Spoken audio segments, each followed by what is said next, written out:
He was a titan of industry, a man who commanded boardrooms and built empires with the same ruthless precision he used to curate his life. She was his wife, the beautiful gentlewoman who believed his love was her greatest treasure. But when she offered him the one thing money couldn't buy, a child and heir, his response wasn't joy, but a chilling, quiet command. Get rid of it. He gave her a choice: the baby or their life of unimaginable luxury. He never imagined she would choose a third option: disappear.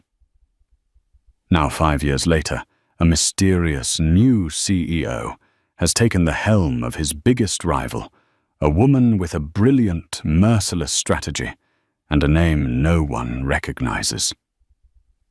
But he recognizes her eyes, the same eyes that once looked at him with adoration, now burn with the cold fire of revenge. He is about to learn that the woman he tried to break has returned to break him. The world knew Adrian Blackwood as the undisputed king of the concrete jungle. His empire. Blackwood Holdings was a behemoth, its tendrils wrapped around every facet of modern life, from the skyscrapers that clawed at the clouds to the technology that hummed in the pockets of millions. He was a man sculpted from ambition and forged in the crucible of ruthless competition. His face, a mask of cold, chiseled perfection, graced the covers of financial magazines. His name whispered in equal parts reverence and fear.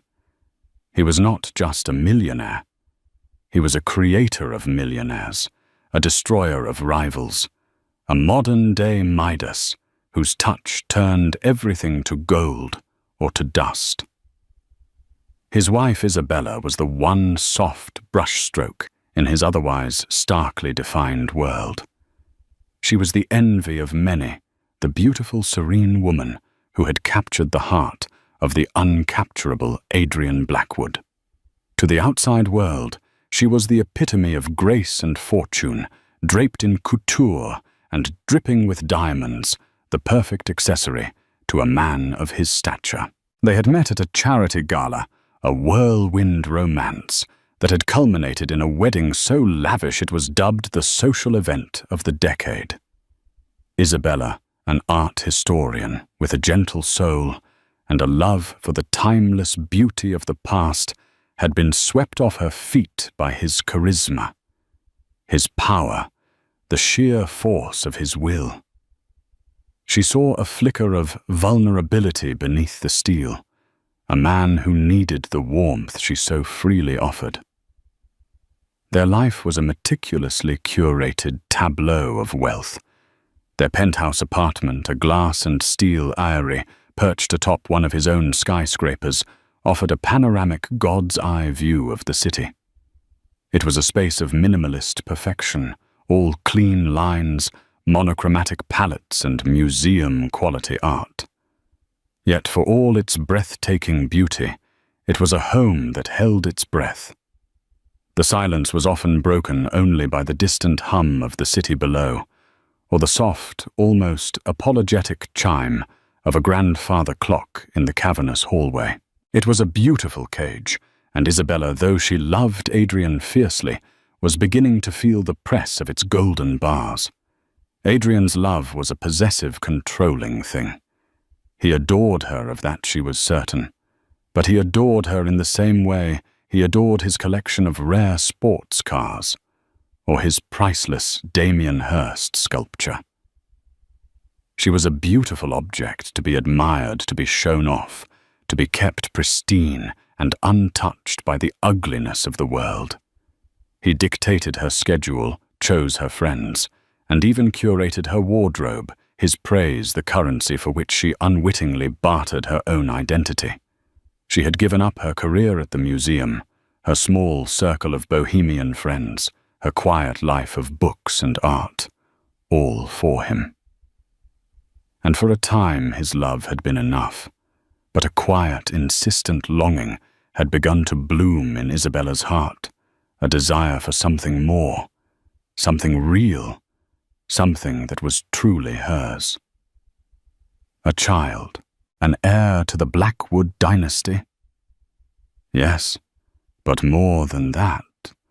A tiny, warm, living being to fill the echoing silence of their lives, to infuse their gilded cage with the chaotic, messy, beautiful reality of love.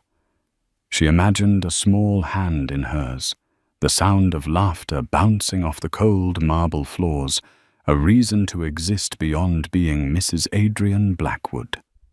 She had been feeling unwell for weeks, a persistent fatigue, and a new sensitivity to the world around her. At first she had dismissed it as the languor that sometimes crept upon her in her idle life. But then a dawning, electrifying possibility had taken root. With trembling hands, she had taken a home pregnancy test, the 2 stark pink lines appearing like a miraculous, life-altering sunrise.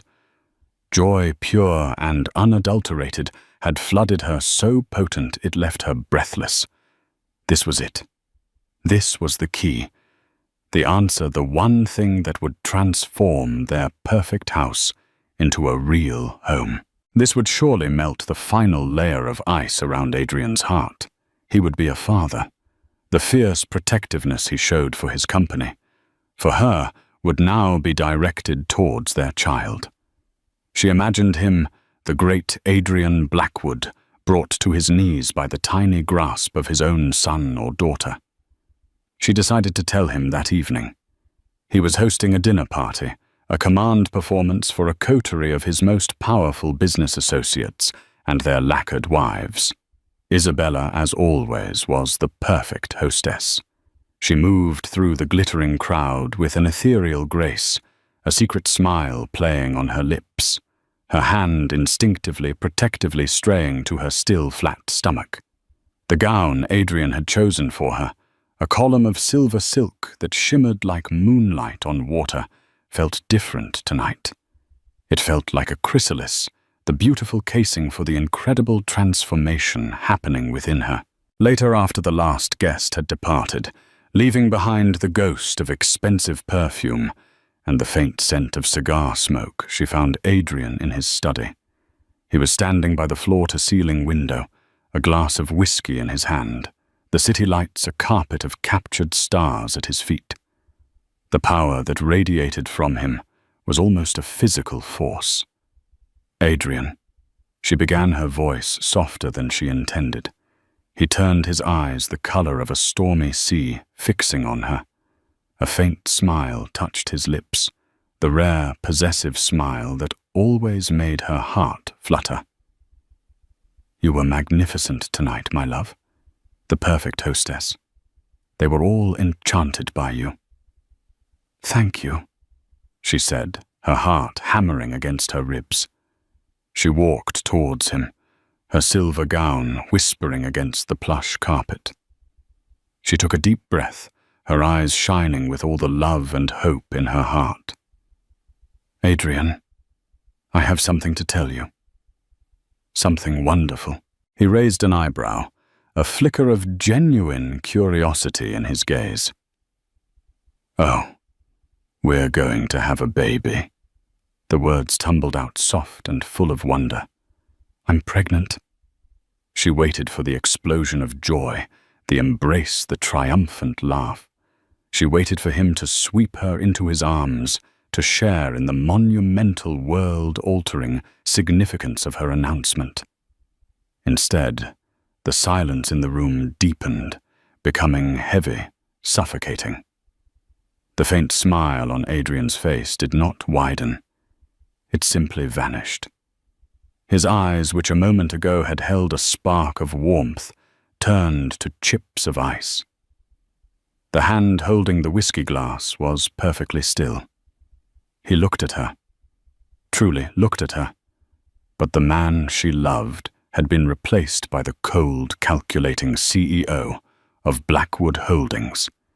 And then he spoke, his voice quiet, devoid of any emotion, a voice that could sign off on the destruction of a company with the same chilling calm.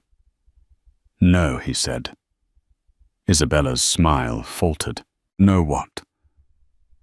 "What do you mean?" "No."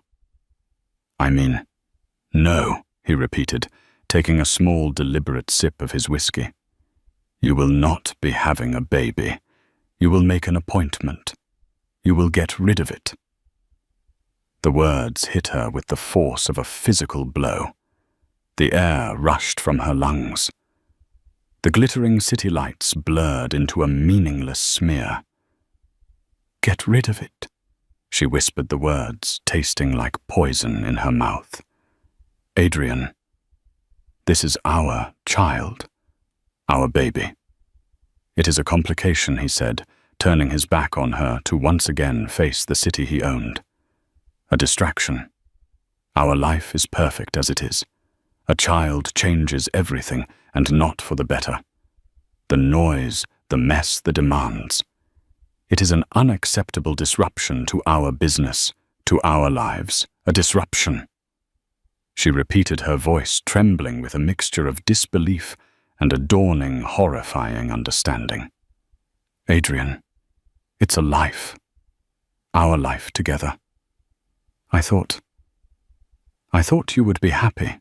He finally turned back to her, his face an unreadable mask of stone.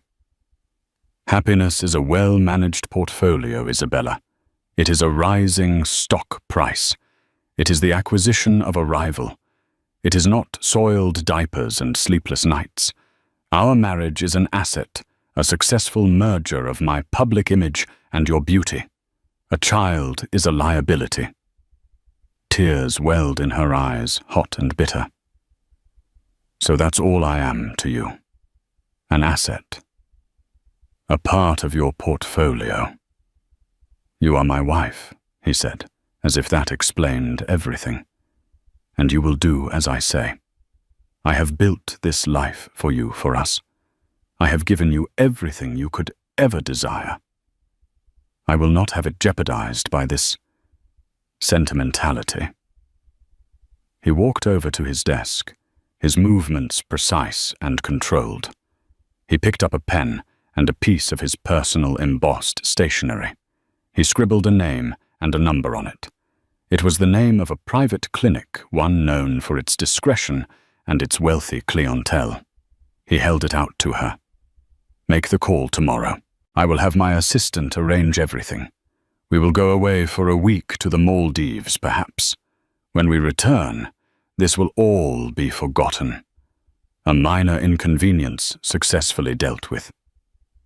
Isabella stared at the piece of paper, at the elegant, sloping script of her husband's handwriting. It was a death warrant for her child, for her hopes for the love she had believed was real. In that one devastating moment, the beautiful gilded cage Adrian had built for her revealed itself for what it truly was, a prison. And she, its beautiful, prized captive. The tears that had been welling in her eyes now fell freely, tracing cold paths down her cheeks. She looked at the man she had married, the man she had loved with every fiber of her being, and saw a stranger, a monster in a bespoke suit. She didn't take the piece of paper. She didn't say another word. She simply turned and walked out of the study. Her silver gown, once a symbol of her beautiful life, now feeling like a shroud. The grandfather clock in the hall chimed once, a lonely, mournful sound that echoed the shattering of her heart. Adrian Blackwood had made his demand. He had drawn his line in the sand. And as Isabella walked through the silent, cavernous rooms of their perfect home, a new, terrifying and yet liberating thought began to take shape in her mind. He had given her a choice, the baby or their life together. But he had never, not for 1 second, considered that she might just choose the baby and a life of her own. The king had made his decree, but he had forgotten one crucial thing, even the most beautiful songbird. When its cage becomes a tomb, will find the will to fly. The night was a long, dark, and sleepless torment. Isabella lay in their vast, cold bed, the space beside her empty. Adrian had not come to her. He had remained in his study, the Titan in his tower, confident in his decree, certain of her compliance. The thought was a fresh stab of pain. He didn't see her as a partner, a person with her own heart and mind. He saw her as an extension of his will, a beautiful automaton programmed for obedience. Every kick of the tiny life inside her was a silent, powerful protest against his command. This was not a complication. This was a person, her person. A fierce, primal wave of protectiveness washed over her so potent it extinguished the last embers of her naive love for Adrian. The man she had adored was a phantom, an illusion she had desperately wanted to believe in. The real Adrian Blackwood was the one who had looked at her with eyes as cold as a winter sea and ordered the termination of their child as if it were a failing business venture. As dawn broke, painting the sky in bruised shades of purple and grey, Isabella made her decision. It was a choice born of terror and a strength she never knew she possessed. She could not stay. She could not sacrifice her child for a life that had been revealed as a hollow, gilded sham. She would disappear. Her movements were quiet, furtive, like a thief in her own home. She bypassed her vast walk-in closet, a treasure trove of designer clothes and jewels that Adrian had curated for her. They were not hers. They were part of the costume for the role of Mrs. Blackwood. Instead, she found a small, forgotten suitcase in a storage room, a relic from her life before Adrian. Into it, she packed the few things that felt truly her own. A worn copy of 100 Years of Solitude, a framed photograph of her parents, a simple, faded sundress that she had loved. She took no jewelry, save for the simple gold locket her grandmother had given her, which she wore around her neck, hidden beneath her blouse. She paused her hand, hovering over her wedding and engagement rings, glittering obscenely on her dressing table. With a surge of revulsion, she left them. They were shackles, not symbols of love. The final and most crucial part of her plan required a level of cunning she was surprised to find within herself. She knew Adrian's world was one of surveillance and control. Her credit cards would be tracked. Her known associates watched. She needed cash and a way to vanish from the grid. She remembered a conversation she'd overheard Adrian having weeks ago. A boastful, careless remark about a rainy day. Fund, a physical safe hidden in his home office behind a false panel in the mahogany bookcase. He had been gloating to a business partner about having untraceable assets, a contingency for unforeseen market volatility. The irony was not lost on her. He was about to experience a different kind of volatility. Her heart hammered as she slipped into his inner sanctum, the room where her dreams had been so cruelly executed just hours before. The air was still thick with the scent of his whiskey and his cold, unyielding authority. Following the memory of his words, she ran her fingers along the spines of leather-bound first editions. Behind a copy of The Art of War, she felt a slight give. The panel clicked open, revealing a small black digital safe. Her blood ran cold. A code. Of course there was a code. She tried the obvious, his birthday, the date of their anniversary, the ticker symbol for his company. Nothing. Panic began to bubble in her chest. Then her eyes fell on the framed photograph on his desk. It was the only personal item in the entire room, a picture of him, with his late father, a man who had started the Blackwood Empire, from nothing a man Adrian both revered and desperately sought to surpass. She remembered Adrian once mentioning the date his father had founded the company, a date he spoke of with almost religious reverence. With trembling fingers, she punched in the 6 digits. The safe beeped and clicked open. Inside were stacks of cash euros, dollars, Swiss francs, and several bearer bonds as untraceable as currency. She took a fraction of it, enough to survive, to build a new life, but not enough to suggest a calculated, greedy theft. She was leaving a life of unimaginable wealth. She was not a thief. She was a refugee. Just as she was closing the safe, her eyes caught something else, a slim leather-bound journal tucked into the back. It was her husband's private journal. A wave of guilt washed over her, but it was quickly replaced by a desperate need to understand. She took it. It was a long shot, but maybe, just maybe, it held a key, a clue, a reason. With the cash and the journal secured in her bag, she penned a short, simple note. Adrian, I cannot do what you ask. I am choosing my child. Do not look for me. Isabella. She left it on her pillow, a final stark message in the vast empty bed. Then, with one last lingering look at the life that had almost cost her everything, she walked out. She didn't take the private elevator. She took the service lift, her simple suitcase a stark contrast to the opulence she was leaving behind. She emerged into the bustling, anonymous streets of the city, a ghost leaving a palace. Her first stop was a small, out-of-the-way electronics store. She paid cash for a cheap, disposable phone and a new SIM card. Her old phone, the one Adrian had given her, she dropped into a public trash can. It was her digital leash, and she was now free of it.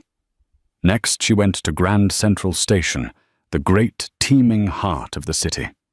She bought a one-way ticket on a train heading west, a destination chosen at random. As the train pulled out of the station, leaving the city skyline and the Blackwood Tower behind, Isabella finally allowed herself to breathe. The tears came then not of sorrow, but of a terrifying, exhilarating freedom. She was alone, pregnant, and running into an unknown future. But she was alive, and so was her child. In the days that followed, Isabella became a phantom. She moved from town to town, always paying in cash, never staying in one place for more than a night or two. She cut her long, dark hair short, dyed it a mousy brown, and bought plain, unassuming clothes from thrift stores. The beautiful, elegant Isabella Blackwood was gone, erased. In her place was a quiet, determined woman who was fighting for her life. During the long, lonely nights in cheap motel rooms, she read Adrian's journal. What she found chilled her to the bone. It was not a diary of emotions, but a cold, calculating ledger of his life. He wrote of business deals, of corporate espionage, of the strategic takedown of his rivals. He wrote of her, Isabella, not with love, but with a chilling detachment. She was his greatest acquisition, a valuable social asset, her beauty and grace a significant boost to the Blackwood brand. He detailed his plans for their future, a future that included no children, whom he referred to as unnecessary drains on resources and emotional capital. He believed love was a weakness, a sentiment that could be exploited by his enemies. The journal was the final, brutal confirmation of the truth she had been too blind to see. He had never loved her. He had only owned her. Her journey eventually led her to a small, quiet town in Oregon, nestled in a valley and surrounded by towering pine trees. It was as far from the cold, steel and glass world of Adrian Blackwood as she could get. She rented a small, furnished apartment above a bookshop using a fake name and a story about being a writer seeking solitude. The town, with its close-knit community and its gentle pace of life began to heal her. She found a part-time job working in the bookshop, the scent of old paper and ink, a soothing balm to her fractured soul. As her pregnancy advanced, she found an unexpected network of support. The women in the town, the bookshop owner, the doctor at the local clinic, the other expectant mothers in her prenatal yoga class, they wrapped her in a cocoon of kindness and genuine care. For the first time in years, she felt seen not as an accessory or an asset, but as a person. One crisp autumn evening, as she sat by her window watching the leaves fall, she felt a strong, definite kick. She placed her hands on her belly and smiled a real, genuine smile. She had made it. She was safe. And she was not alone. She had her child, a tiny, resilient warrior who had fought alongside her from the very beginning. Meanwhile, back in the city that had been her prison, Adrian Blackwood was a man unmoored. Her disappearance had been a blow not to his heart, but to his pride, his control. He had been furious, his rage echoing through the silent penthouse. He had hired the best private investigators money could buy, commanded them to scour the earth for her. But Isabella had vanished without a trace. Her credit cards were untouched. Her friends knew nothing. Her digital footprint had simply ceased to exist. It was as if she had dissolved into thin air. For Adrian, it was the ultimate infuriating betrayal. Not of love, but of ownership. A prize asset had been stolen from him, and he could not get it back. His life, once so perfectly ordered, now had a glaring, untidy loose end. And as the weeks turned into months, the silence in the penthouse began to change. It was no longer the peaceful, controlled silence of his own making. It was a hollow, mocking silence, a constant reminder of the one thing he could not control, the one person who had dared to defy him. The king was still on his throne, but for the first time his castle felt empty, and he was alone, utterly and absolutely alone. The birth of her son, Leo, was the moment Isabella was truly reborn. In the sterile, quiet room of the small town hospital, as she held her tiny, perfect child for the first time, the last vestiges of the timid, broken woman she had been were washed away. In their place rose a fierce, unyielding love, a purpose so profound it reshaped her very soul. Leo, with his tuft of dark hair and his impossibly small fingers wrapped around hers, was her world. He was the reason she had run, the reason she had survived, and now he was the reason she would fight. The first few years were a struggle. Money was tight, and the fear of being found was a constant low-level hum beneath the surface of her new life. But there was also a richness she had never known in her gilded cage. There was the joy of Leo's first smile, his first steps, the sound of his laughter filling their small apartment. There was the quiet satisfaction of earning her own money, however meager, at the bookstore. She was no longer defined by a man, but by her own resilience and her love for her son. She devoured books on business, finance, and technology, the subjects that had once been Adrian's exclusive domain. Her mind, once soft and pliable, sharpened. She discovered a surprising aptitude for strategy, for seeing patterns and opportunities where others saw only chaos. The bookstore owner, a kind, astute woman named Margaret, noticed her talent. She began giving Isabella more responsibilities, consulting her on inventory, on marketing, on the future of their small business in an increasingly digital world. It was Margaret who unwittingly set Isabella on her new path. "You have a mind for this, my dear," she said one afternoon, looking at the impressive sales figures Isabella's new online strategy had generated. A real killer instinct. You remind me of a young woman I once knew who went on to build an empire. The words sparked something in Isabella. A killer instinct. She had one.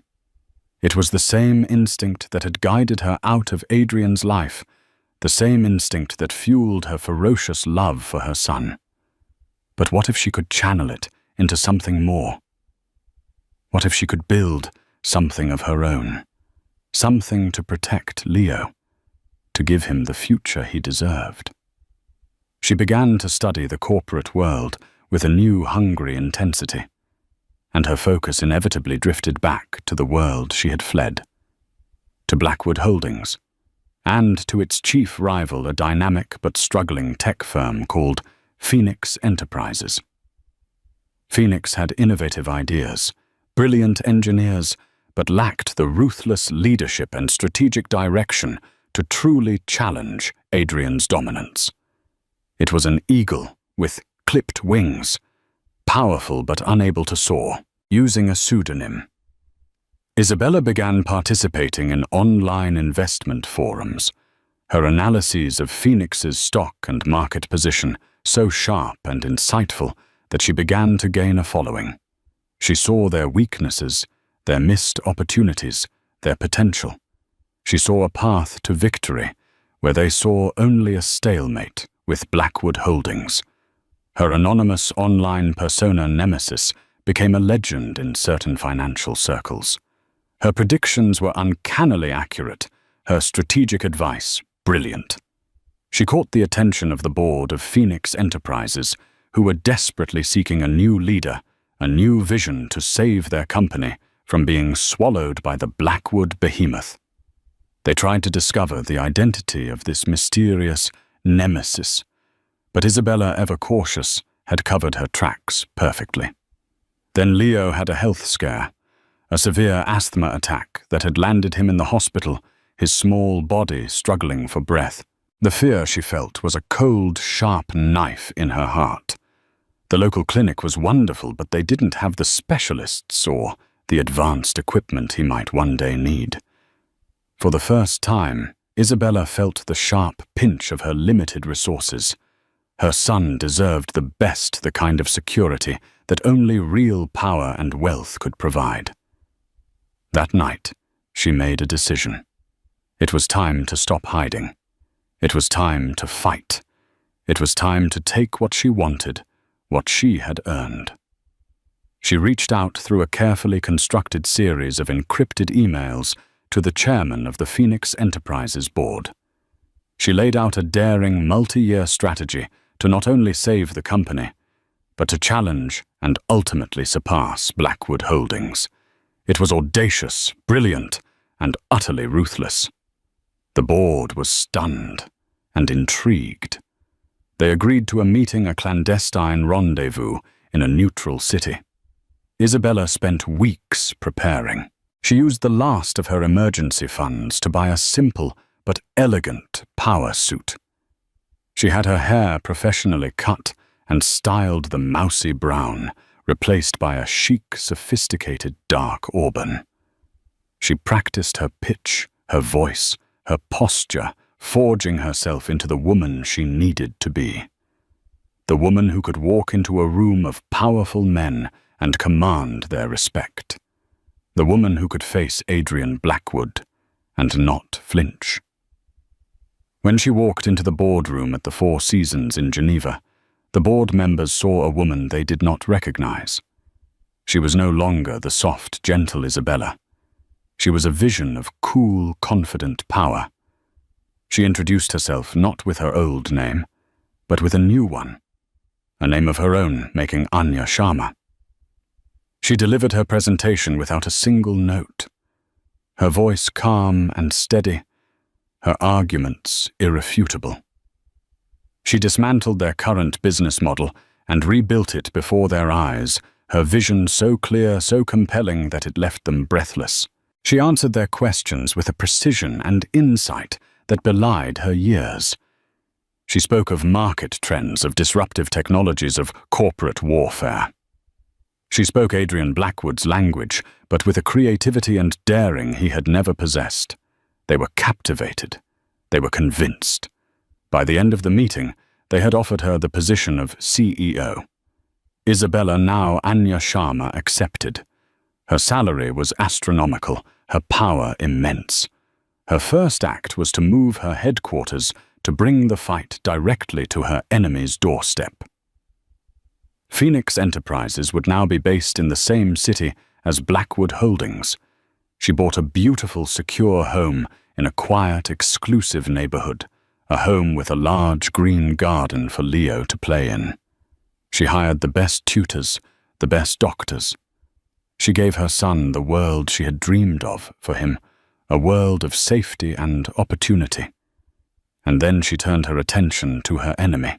For 5 years, Adrian Blackwood had continued his reign, his company growing, his power seemingly absolute. He had never remarried.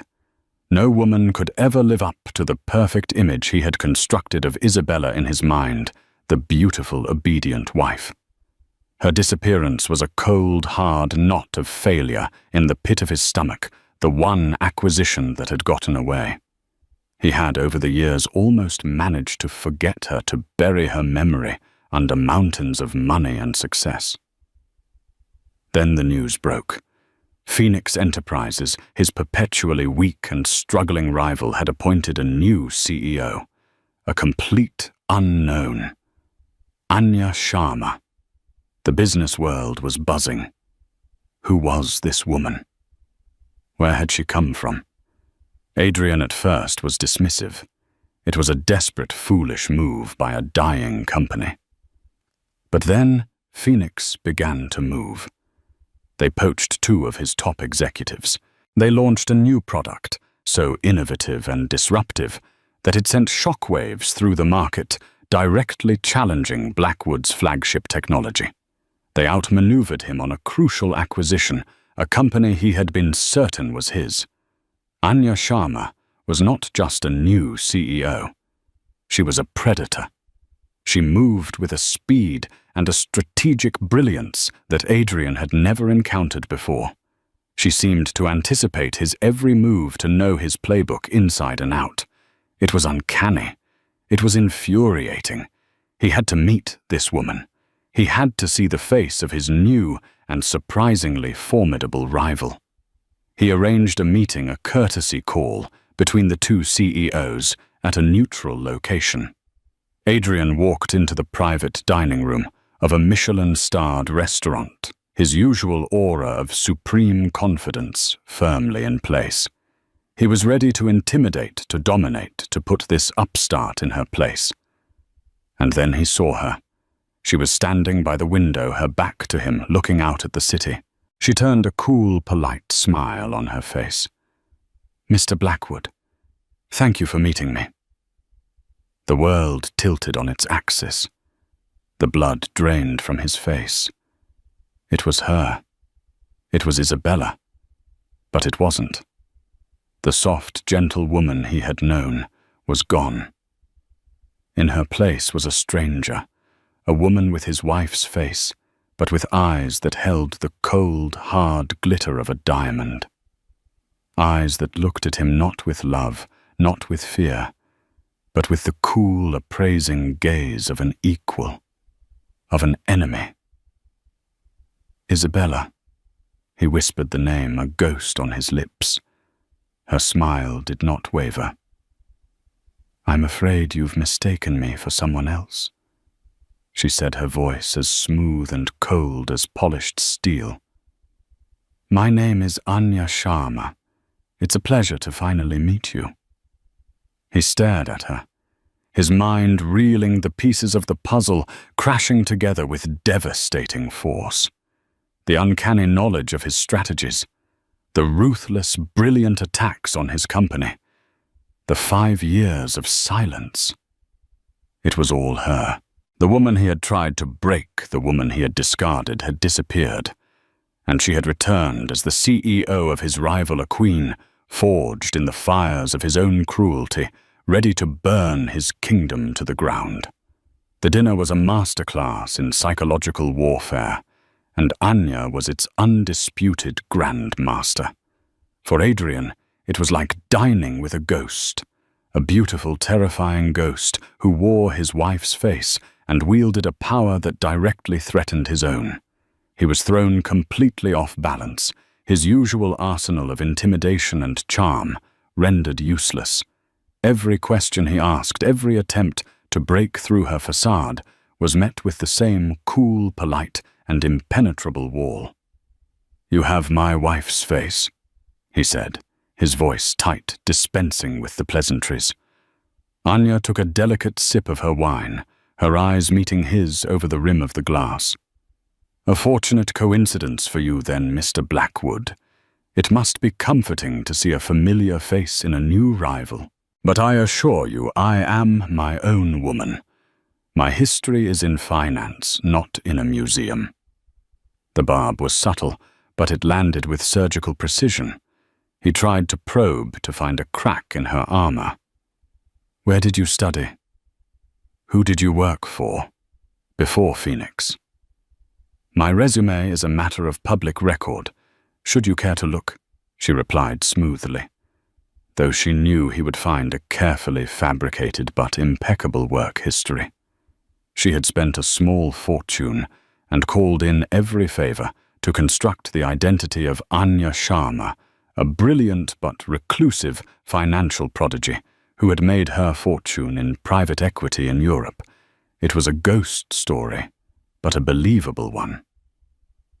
But I find discussions of the past to be unproductive. I am far more interested in the future, specifically the future of the market share currently held by Blackwood Holdings. Adrian felt a surge of his old anger. "You're playing a dangerous game. Phoenix Enterprises is a minnow swimming in a shark tank." "My shark tank." Anya's smile was thin and sharp. "Perhaps the minnow has evolved, Mr. Blackwood. Perhaps it has grown teeth." She leaned forward slightly, her voice dropping to a confidential, conspiratorial tone. "For instance, your upcoming bid for the government's 5G infrastructure contract. A cornerstone of your 5-year growth plan, I believe. It would be a shame if a competing bid, one that is more innovative, more cost-effective and, dare I say, more ethically sourced, were to be submitted." Adrian's blood ran cold. The details of his bid were one of the most closely guarded secrets in his company. How could she possibly know? The thought that she had a mole, a spy deep within his organization, was a violation he couldn't stomach. The paranoia began to creep in. Who could he trust? The dinner ended with a cool, formal handshake. Adrian left in a state of turmoil he hadn't experienced since his company's tumultuous early days. He felt outmaneuvered, exposed.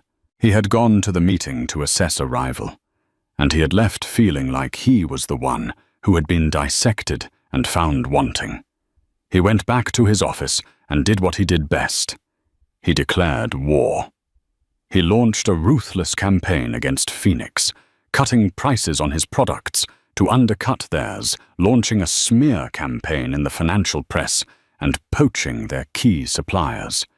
He would crush Anya Sharma and her upstart company. He would remind her who was king. But Anya was always one step ahead. It was as if she had a copy of his playbook, because in a way she did. She had lived with the author. She knew his arrogance, his blind spots, his reliance on brute force over subtlety. For every move he made, she had a countermove ready. He cut prices. She launched a premium high-end version of her product that appealed to a different demographic, creating a new revenue stream. He smeared her in the press. She gave an exclusive, charming interview to a respected journalist, painting herself as a dynamic innovator, and him as a corporate dinosaur, trying to stifle competition. He poached her suppliers. She had already secured exclusive contracts with new, more innovative partners overseas. The battle for corporate supremacy raged, and the business world watched enthralled. Anya Sharma was a phenomenon. She was fearless, brilliant, and she was winning. Phoenix's stock soared while Blackwood Holdings began to show its first signs of vulnerability in over a decade. Adrian became obsessed. He had his security team run every possible background check on Anya Sharma, but they came up with nothing. Her fabricated past was a fortress. He had his investigators try to trace Isabella's path, but the trail was 5 years cold. He was fighting a ghost and a genius, and they were one and the same person. The pressure began to take its toll. Adrian. The man who prided himself on his icy control became volatile, his temper flaring in board meetings, his decisions becoming more reactive and less strategic. The silence of his penthouse apartment no longer felt like a symbol of his power. It felt like a cavernous, empty tomb. He found himself staring at the space on the dressing table where Isabella's rings used to lie. He had ordered her to abort their child, had called it a liability. Now his entire empire was threatened by the woman he had so casually cast aside. The irony was a bitter, indigestible pill. Meanwhile, Anya's life was a carefully balanced symphony of power and sorrow. Her days were spent in the war room, masterminding Phoenix's rise. But her evenings belonged to Leo. She would leave the cutthroat world of business at the door of her beautiful, warm home and become just Mum. They would build Lego castles, read stories, and bake cookies. Leo was a bright, happy, and loving child, oblivious to the corporate war being waged for his future. He was her anchor, her true north, the reason for her fight. One evening, as she was tucking him into bed, he looked at her with his serious, dark eyes so like his father's. "Mum," he asked, "do I have a dad?" Anya's heart clenched. It was the question she had been dreading. She sat on the edge of his bed and took his small hand. "Everyone has a father, sweetie," she said softly. "Yours, he lives very far away, and he wasn't able to be a part of our lives." "Is he a good person?" Leo asked, his voice small. Anya hesitated. What could she say? How could she explain the man who was both his father and her nemesis? "He's a very powerful man, Leo," she said carefully. "But sometimes powerful people make mistakes. They hurt people they are supposed to love. The most important thing for you to know is that your mom loves you more than anything in the entire world, and I will always, always keep you safe." She kissed his forehead, her love for him a fierce protective fire. As she walked out of his room, her resolve hardened. This wasn't just about revenge anymore. It was about justice. It was about ensuring that Adrian Blackwood could never again harm her or her son. It was about building a fortress around their lives, so strong that his shadow could never touch them again. The war was about to escalate. Anya knew that to truly win, to secure her son's future and topple Adrian's empire, she couldn't just keep countering his moves. She had to land a decisive, crippling blow. And she knew just how to do it. She had something Adrian didn't. She had his journal, the cold, calculating ledger of his sins. For years she had kept it locked away, a painful reminder of the man she thought she knew.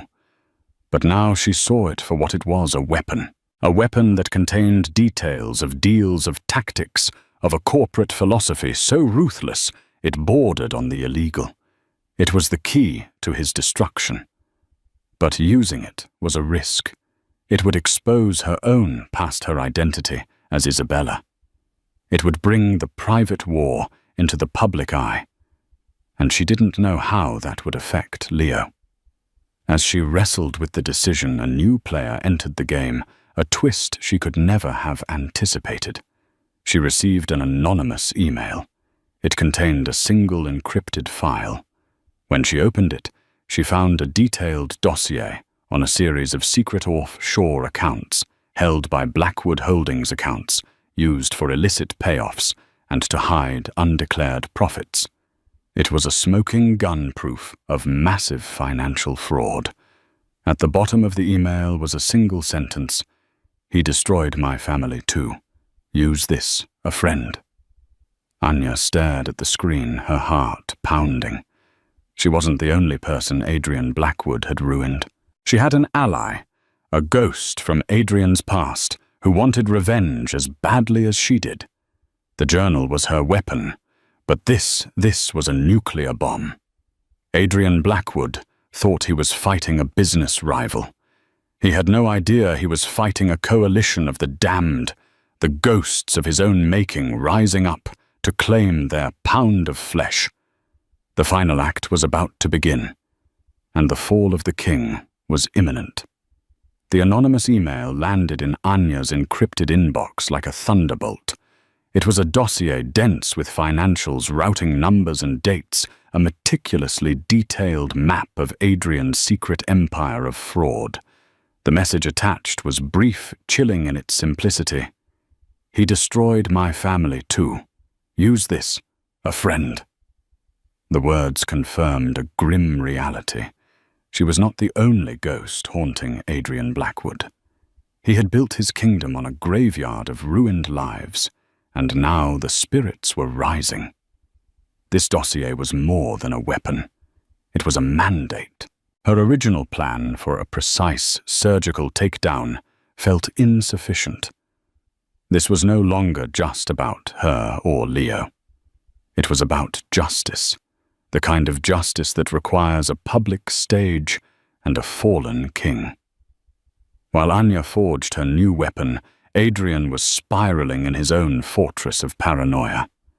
The war with Phoenix was a bleeding wound to his pride and his company's bottom line. His board was whispering his investors were nervous, and the aura of invincibility he had cultivated for decades was beginning to crack. In his desperation, he ordered his investigators to abandon all pretense of subtlety and dig into every aspect of Anya Sharma's personal life. He wanted a weakness, a pressure point he could squeeze until she broke. They found one. They found Leo. When the file containing the investigator's report and a candid photograph of the boy landed on his desk, Adrian's world came to a halt. He stared at the picture of the small child playing in a park, his dark hair ruffled by the wind, his expression one of serious concentration as he examined a ladybug on his finger. It was like looking at a phantom. He saw his own father's eyes, his own childhood face staring back at him. The age, the timeline, the uncanny resemblance, the pieces slammed together with the force of a physical blow. This was not Anya Sharma's son. This was his. The complication he had ordered erased from existence. A storm of emotion the likes of which he hadn't felt since he was a powerless boy himself ripped through him. There was shock, yes, and a flicker of something that might have been regret, a ghost of a lost future. But these were swiftly consumed by the emotion that had guided his entire life, possessiveness. The boy was a Blackwood. He was his, an asset that had been stolen from him. In the twisted calculus of his mind, regret transformed into rage, and rage into a strategy. He saw a path to victory, a way to reclaim everything. He would take the boy. He unleashed his legal team, a pack of sharks who smelled blood in the water. A lawsuit was filed, a brutal public petition for paternity and full custody of Leo Blackwood. The documents painted Anya Isabella as a manipulative, unstable kidnapper who had abducted his son and was now using him as a pawn in a corporate vendetta. He would prove she was an unfit mother and take back what was his. When the papers were served, Anya felt not grief or fear, but a fury so cold and pure it was almost serene. He had done the unthinkable. He had weaponized their child. He had aimed his cannons not at her corporate empire, but at her heart, at the one pure and sacred thing in her life. The war was no longer about stocks and market share. It was about survival. He had left her no choice. He had to be annihilated, his power to harm her, or her son erased from the earth. The stage for the final act was the grand ballroom of the Pierre Hotel, the venue for the annual Blackwood Holdings shareholder meeting. This was Adrian's cathedral, the place where he renewed his vows of power before his disciples. He stood at the podium, a vision of bespoke confidence, his voice resonating through the opulent room as he spun tales of future growth and dismissed the temporary market turbulence caused by his rival. He was mid-sentence when the grand doors at the back of the ballroom swung open. Anya Sharma walked in. A hush fell, a wave of shock silencing the room. She was the enemy, the serpent in their garden, and she had just breached the gates of the palace. She was not alone. Holding her hand was Leo, his small face a mask of solemn curiosity. Behind them walked Margaret, the kindly bookstore owner, who had been her first ally, her presence a symbol of the life Anya had built from the ashes. Adrian froze, his face paling. "Security," he snarled, his voice cracking. "Remove her." "I don't think you want to do that, Adrian," Anya said.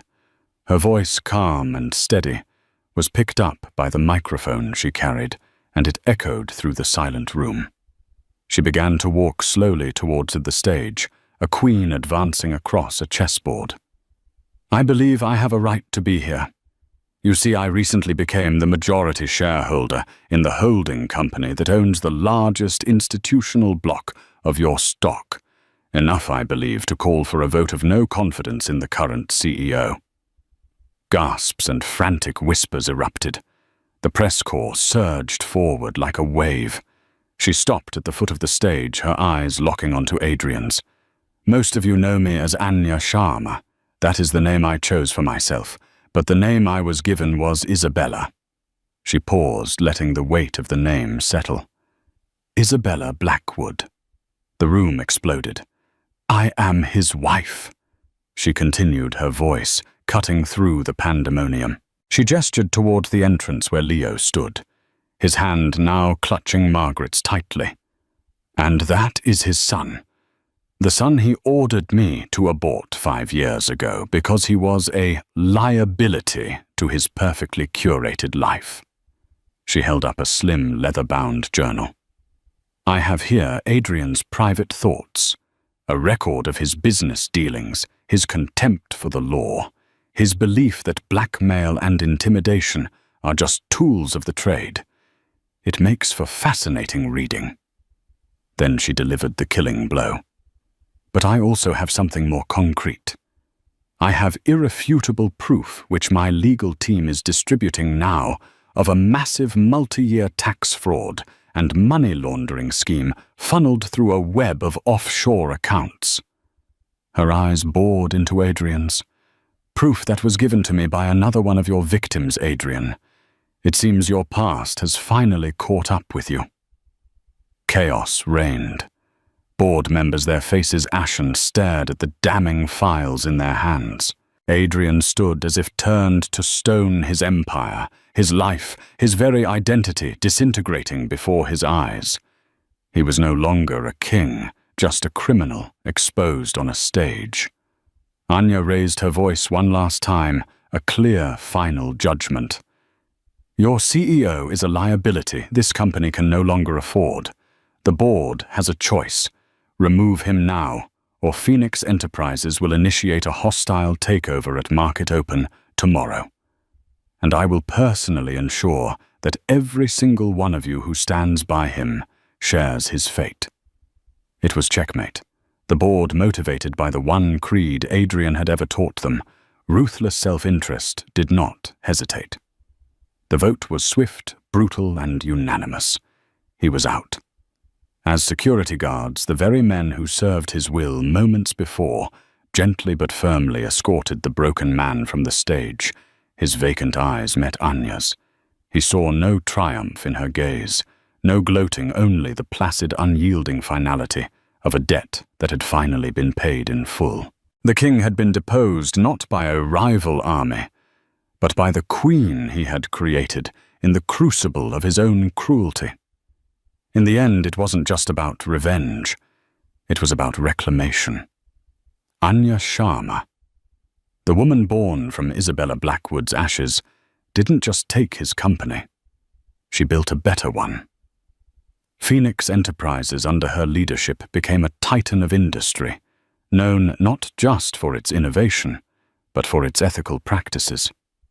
She proved that success doesn't have to be paved with the ruin of others.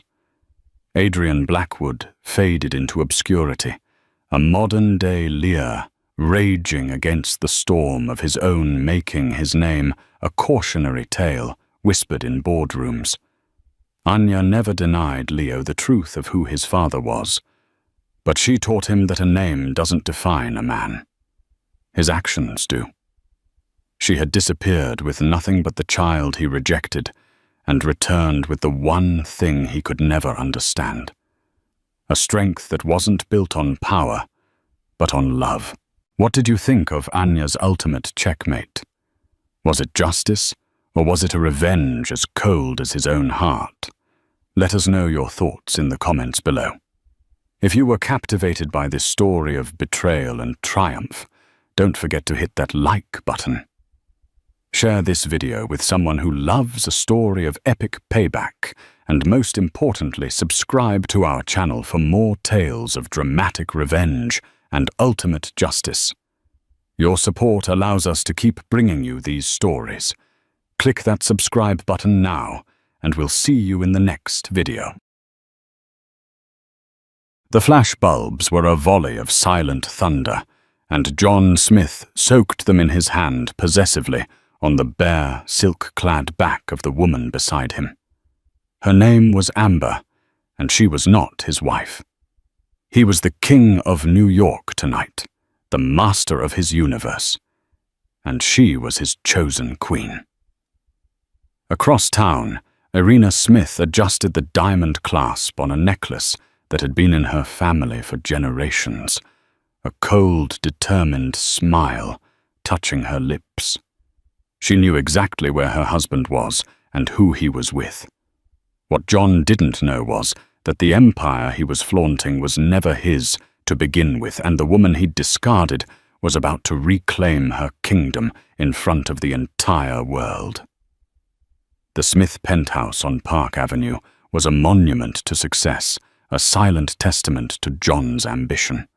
Its floor-to-ceiling windows offered a god's-eye view of Manhattan, a sprawling kingdom of glittering lights that on nights like this, John felt he owned. The air was sterile, conditioned to a perfect 72 degrees, and smelled faintly of lemon oil and John's self-satisfaction. For Irina Vance Smith, however, it smelled of loneliness. For 10 years, she had been the perfect wife. She'd curated their home into a feature for Architectural Digest, hosted flawless dinner parties for board members, and stood smiling by John's side as he accepted awards for being a titan of industry. He was the CEO of Vance Smith Industries, a sprawling conglomerate specializing in luxury real estate and tech investments. He was the public face, the charismatic deal maker. She was the silent partner, the elegant accessory. At least that's how he saw her. The illusion had been fraying for years, the silken threads of their marriage snapping one by one. It began with the late nights he dismissed as closing deals, the calls he'd take in the other room, his voice dropping to a conspiratorial whisper. It grew with the casual cruelty, the way he'd correct her in front of friends, or mock the literature degree she'd earned before they met. "My Ellie," he'd say with a patronizing chuckle, "she lives in a world of poetry and fairy tales. I handle the real world." Tonight, the final thread was about to be severed. The Metropolitan Benefactors Gala was the crown jewel of the New York social season. It was an event sponsored in large part by Vance Smith Industries. It was the one night of the year John was expected to shine brightest with his beautiful wife on his arm. He had strolled into her dressing room an hour ago, not even bothering to loosen the Tom Ford tie he'd knotted with practiced ease. He smelled of expensive cologne and a lie he hadn't even bothered to construct properly. "Darling," he began, the endearment sounding like an insult. "There's been a last-minute change of plans."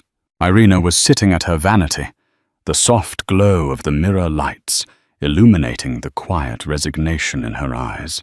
She met his gaze in the reflection. "Oh, an investor. A huge one from Dubai. He's skittish. Wants a one-on-one tonight. I have to go to the gala alone, press the flesh, make him feel secure. It's business, you understand." He ran a hand through his perfectly coiffed dark hair. "It's a dreadful bore. You'd hate it.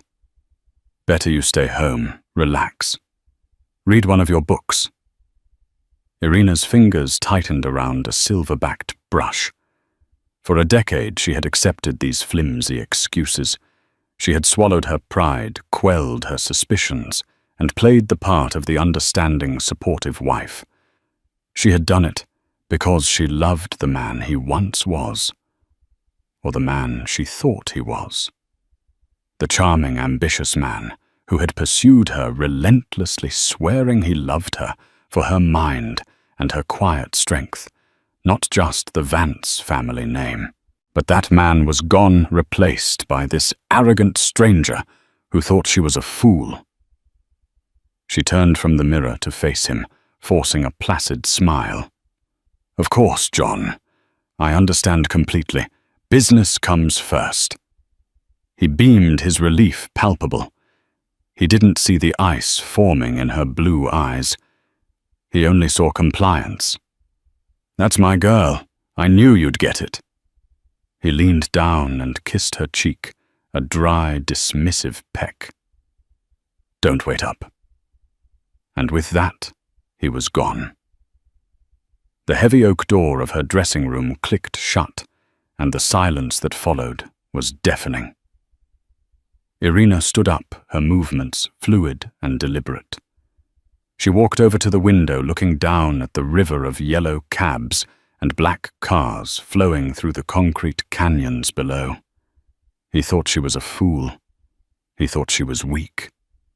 He thought she was just another one of his assets, a beautiful piece of property to be housed in his penthouse. He had forgotten who she was. He had forgotten that before she was a Smith, she was a Vance.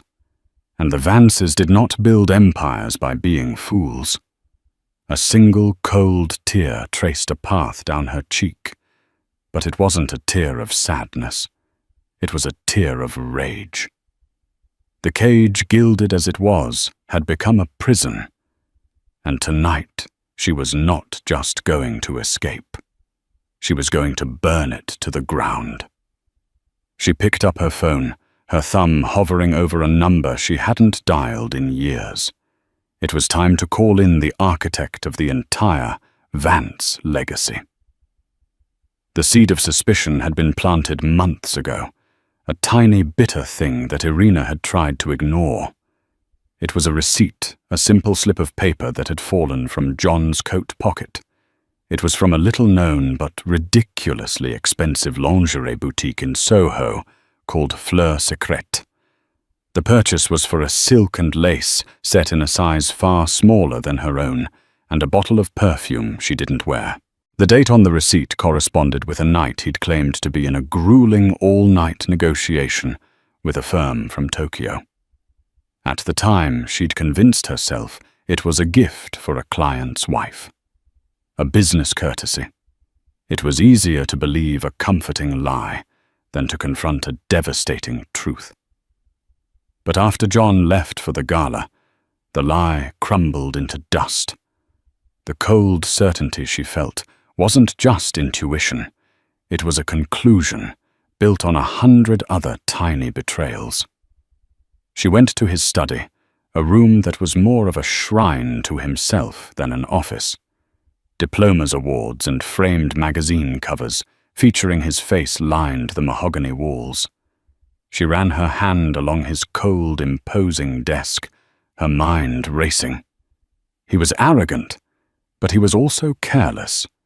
Arrogance bred carelessness. Her fingers found a small, almost invisible indentation on the underside of the desk. A hidden latch.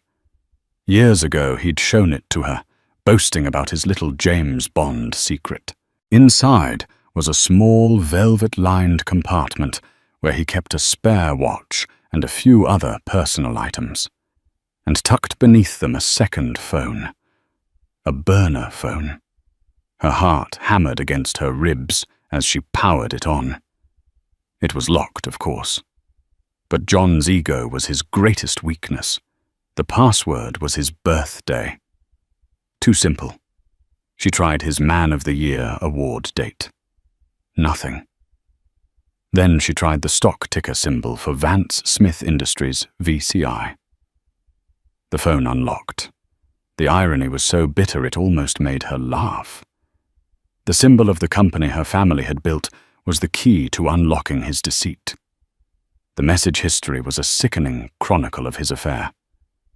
The recipient was saved under the initial A, on my way, wearing the red dress. You'll be the only one I see tonight. John. I can't wait. Tonight everyone will see who the real queen is. A is your wife going, John? Please. I told her I had a business meeting. She bought it as usual. She'll be at home reading her dusty old books. The name Amber appeared in an earlier text, a confirmation for a dinner reservation. Amber Collins. Irina's blood ran cold. She knew the name. Amber was a junior marketing executive at the company, known more for her ambition and her flirtatious demeanor at company parties than for her professional acumen. She was young, beautiful, and utterly transparent in her goals. The messages went back months. Lavish gifts, secret trips to the Caribbean, promises of a future together once John handled the situation with his wife. He referred to Irina as a formality, a relic of a past business arrangement. He had reduced their 10-year marriage to a contractual obligation he was eager to terminate. The personal betrayal was a physical blow, leaving her breathless. But as she scrolled further, a different kind of anger began to smolder. Interspersed with the sordid messages were discussions about the company. John just leveraged the Aspen property for the new acquisition. The board is too old and slow to see the genius of it. They only see risk. Amber. You're a visionary, John. They're holding you back. John. Once Ellie is out of the picture, her family's influence on the board will be gone. I can finally run this company the way it's meant to be run. No more looking over my shoulder. He wasn't just cheating on her. He was gambling with her family's legacy. Vance Industries had been founded by her grandfather and built into a powerhouse by her father, Anthony Vance. It was built on principles of stability, integrity, and long-term vision. John's talk of leverage and risk was the opposite of everything her father stood for. He was treating the company like his personal casino. The pain in her chest crystallized into something hard and sharp resolve. This was no longer just about a broken heart. It was about saving the work of generations from the reckless ego of the man she had once loved. She put the phone back, wiping it clean of her fingerprints.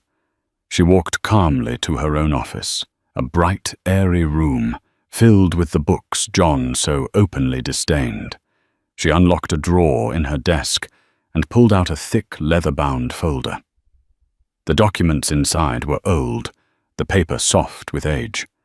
It was the original incorporation charter for Vance Industries and the shareholder agreement from when it merged with a smaller firm to become Vance Smith. Most importantly, it contained the papers for the private family trust her father had established years ago. She had read them countless times, but this time she read them with new eyes. John was the CEO. He had significant shares, yes, a generous gift upon their marriage. But he was in essence an employee, a highly paid, powerful manager. The controlling interest, a staggering 51% of the voting shares, was held not by her father, but by the Vance family trust. And the sole beneficiary and trustee of that trust upon her 30th birthday, 5 years ago, had become Irina Vance Smith. John had forgotten this. Or perhaps in his hubris, he had come to believe his own myth that he, through sheer force of will, was the majority owner. He had grown comfortable believing her to be passive and uninterested in the real world. He had mistaken her quiet nature for weakness. That was about to be the most costly mistake of his life. She picked up her phone again and dialed the number she had hesitated over earlier. It rang 3 times before a familiar, gravelly voice answered. "Irina, father." She said her own voice, steady and clear, betraying none of the turmoil inside her. "I need your help. I'm coming to see you, right now." The helicopter ride north was a blur of city lights, giving way to the dark, sleeping suburbs. Then the dense blackness of the forests of upstate New York. Irina barely noticed. She sat staring out at the void, the damning text messages burning in her mind.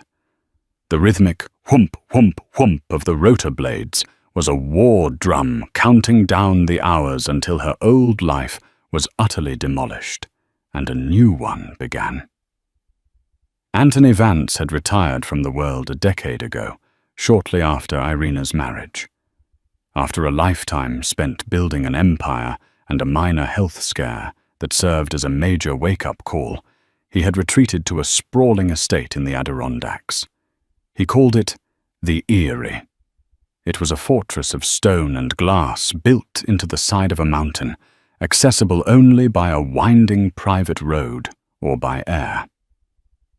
He had traded boardrooms for libraries and stock tickers for trout streams. He rarely came to the city, and he never, ever interfered in the running of the company he had passed on. He had trusted John to be a worthy steward, both for his company and for his daughter. The helicopter landed on a private helipad lit by soft, glowing markers. A rugged-looking man in a flannel jacket was waiting to escort her to the main house. The air was crisp and smelled of pine and cold stone. It was a world away from the perfumed, polluted air of Manhattan. Anthony was waiting for her in his study. The room was vast, with a 2-story wall of books on one side and a massive stone fireplace on the other, where a log fire crackled and spat.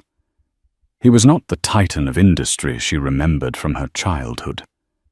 Age had softened his features, and his once jet-black hair was now a distinguished silver, but his eyes, the same piercing blue as hers, were as sharp and intelligent as ever.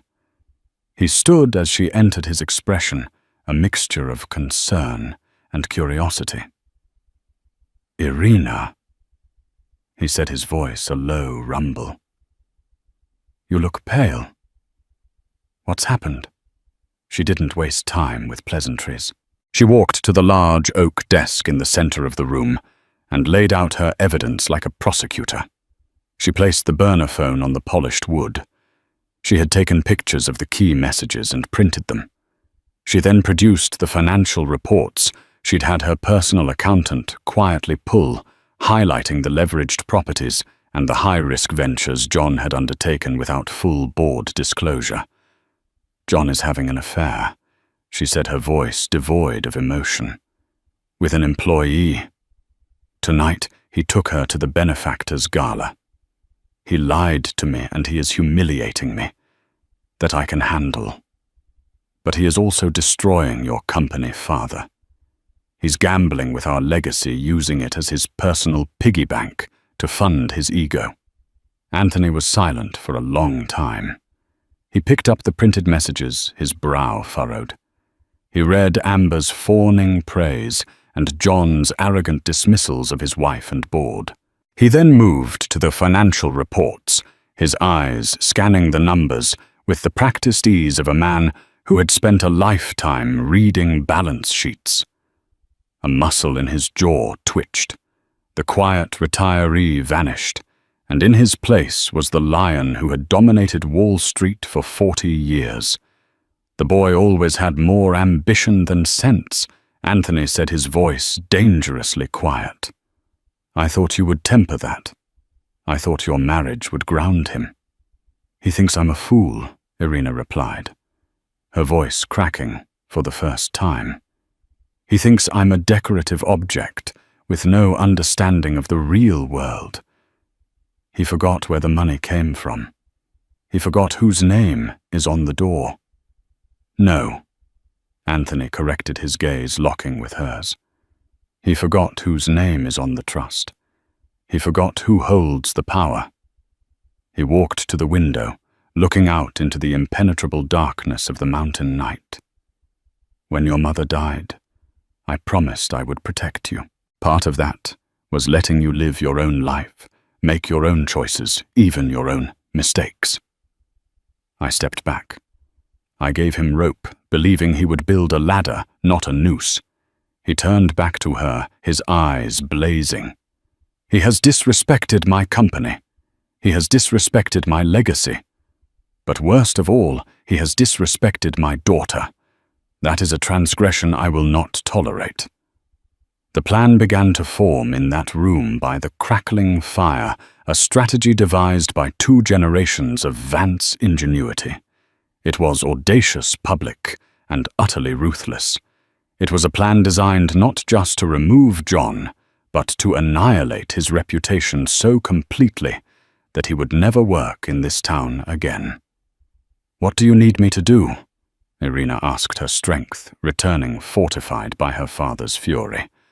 First, Anthony said, a grim smile touching his lips. "You need to change. That dress is for a victim. You are going to a coronation, not a funeral. Go upstairs. Your mother's gowns are still in her closet. Find the one she called her armor." While Irina went upstairs, Anthony made 2 calls. The first was to Marcus Thorne, the family's lawyer for 50 years, a man whose loyalty to the Vances was absolute. He instructed him to prepare an injunction and the paperwork for an emergency board meeting. The second call was to the head of security at the Metropolitan Museum of Art, a man who owed Anthony a significant favor. An hour later, Irina descended the grand staircase. She had found the dress. It was a couture gown of deep crimson silk that her mother had worn to the White House years ago. It was elegant, powerful, and utterly breathtaking. With her hair swept up and her family's diamonds at her neck, she was no longer John Smith's discarded wife. She was Irina Vance, daughter of Anthony Vance, and the true owner of an empire.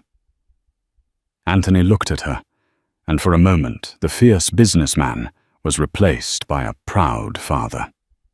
"Perfect," he breathed. "He won't know what hit him." He offered her his arm. "Shall we, my dear? It's been a long time since I've attended a party. I believe it's time to remind New York society who the Vances are." The grand hall of the Metropolitan Museum of Art was a glittering sea of power and influence. Crystal chandeliers, each the size of a small car, cast a golden glow over the city's elite. Senators rubbed shoulders with tech billionaires, and celebrated artists chatted with silver-haired doyens of old society. The air itself seemed to hum with the collective energy of 1,000 egos, all vying for attention, for validation for a moment in the spotlight. And tonight, the spotlight belonged to John Smith. He stood near the base of the grand staircase, a flute of champagne in one hand, the other resting proprietorially on Amber Collins's waist. She was a vision in a daring red dress, the one she'd texted him about. It was cut low in the front and high on the thigh, a stark, screaming contrast to Irina's classic and understated elegance. Amber was fire loud and bright, and John was using her to signal his own virility and power. He was holding court. People gravitated towards him, drawn by the magnetic pull of his success. He was the CEO of Vance Smith, the primary sponsor of the evening and the man of the hour. He laughed a deep, confident sound that echoed in the cavernous hall. He introduced Amber not as his mistress, but with a carefully chosen ambiguous title. "This is Amber Collins," he announced to a cluster of admirers, including the influential gossip columnist Beatrice Fairfax, "my brilliant protégée. She's the future of our marketing division, a real rising star." Amber preened under the attention, her smile wide and predatory. She looked at the faces around her, the Astors, the Vanderbilts, the new money titans, and saw her own reflection in their envious eyes. She had done it. She had clawed her way out of obscurity and into the absolute center of power. She was on the arm of the most important man in the room. The meek, boring wife was a distant memory, a footnote in the story of her glorious ascent. Whispers followed them as they moved through the room. "Isn't he married?" a woman murmured behind her fan. To Anthony Vance's daughter, her companion replied, "The quiet one. Dreadfully dull, I hear. Well, this one is anything but dull. Look at that dress. You could floss with that thing." The gossip only fueled John's arrogance. He enjoyed the scandal. It made him feel virile, powerful, a man who took what he wanted. He believed he had insulated himself so thoroughly within the company, made himself so indispensable, that he was untouchable. Irina, with her gentle nature and her lack of interest in business, posed no threat. The board was composed of old men who were dazzled by the company's recent and risky profit margins. He was the king, and this gala was his coronation ball. He caught the eye of Beatrice Fairfax, the columnist, who was watching him with a shrewd, calculating gaze. He gave her a conspiratorial wink. He was feeding the beast, creating the narrative himself. The story would be about the dynamic CEO and his brilliant new star, a changing of the guard. "Mr. Smith," Beatrice said, her voice smooth as silk, but with an edge of steel. "A bold move coming with Ms. Collins tonight." Whereas Irina John's smile didn't falter. "My wife is feeling a bit under the weather. She sends her regrets. She insisted I come and represent the company, and that I bring my most promising executive with me. Irina is all about fostering new talent." It was a masterful lie delivered with such casual confidence that it was almost believable. Amber squeezed his arm, her eyes shining with adoration. He was powerful, charming, and utterly in control.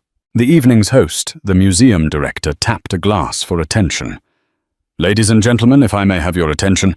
In a few moments we will be hearing from the man whose incredible generosity has made this evening possible.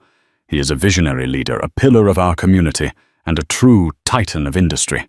Please prepare a warm welcome for the CEO of Vance Smith Industries, Mr. John Smith." A ripple of applause went through the room. This was it, the apex of his career. John straightened his bow tie, gave Amber a quick, triumphant kiss and began to make his way towards the stage set up at the foot of the staircase. He felt 1,000 pairs of eyes on him. He felt like a god ascending Olympus. He was so blinded by the spotlight, so deafened by the applause, that he didn't notice the sudden collective intake of breath from the crowd near the main entrance.